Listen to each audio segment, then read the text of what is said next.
commencement, ce que nous avons entendu, ce que nous avons vu de nos yeux, ce que nous avons contemplé et que nos mains ont touché concernant la parole de vie, et la vie a été manifestée. Et nous l'avons vu et nous lui rendons témoignage et nous vous annonçons la vie éternelle qui était auprès du Père et qui nous a été manifestée. Ce que nous avons vu et entendu, nous vous l'annonçons à vous aussi, afin que vous aussi, vous soyez en communion avec nous. Or, notre communion est avec le Père et avec son Fils Jésus-Christ. Et nous vous écrivons ces choses afin que notre joie soit parfaite.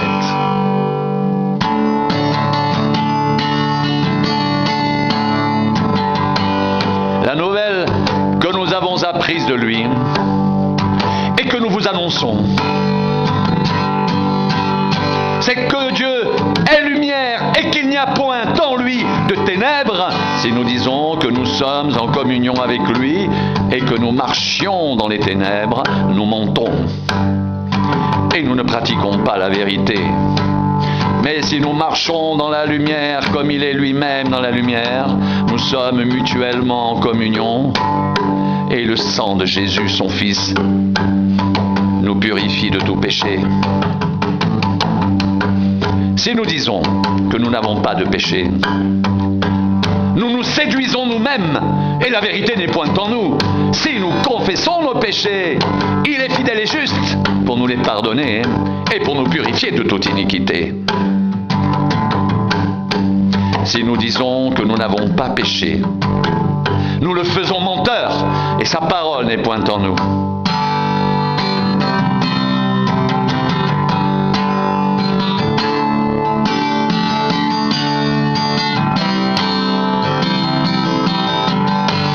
Mes petits enfants, je vous écris ces choses afin que vous ne péchiez point.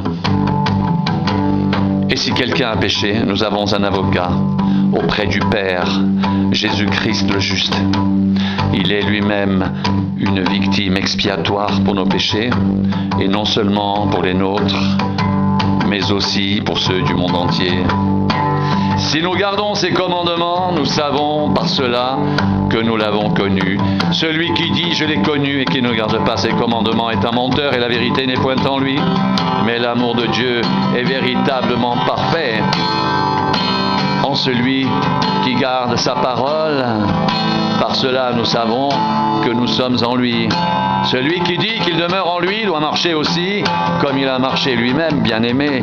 Ce n'est pas un commandement nouveau que je vous écris, mais un commandement ancien que vous avez eu dès le commencement. Ce commandement ancien, c'est la parole que vous avez entendue. Toutefois, c'est un commandement nouveau que je vous écris, qui est vrai en lui et en vous, car les ténèbres se dissipent et la lumière véritable paraît déjà.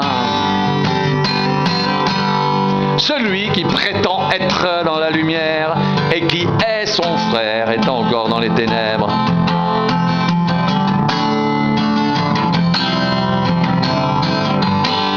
Celui qui aime son frère demeure dans la lumière.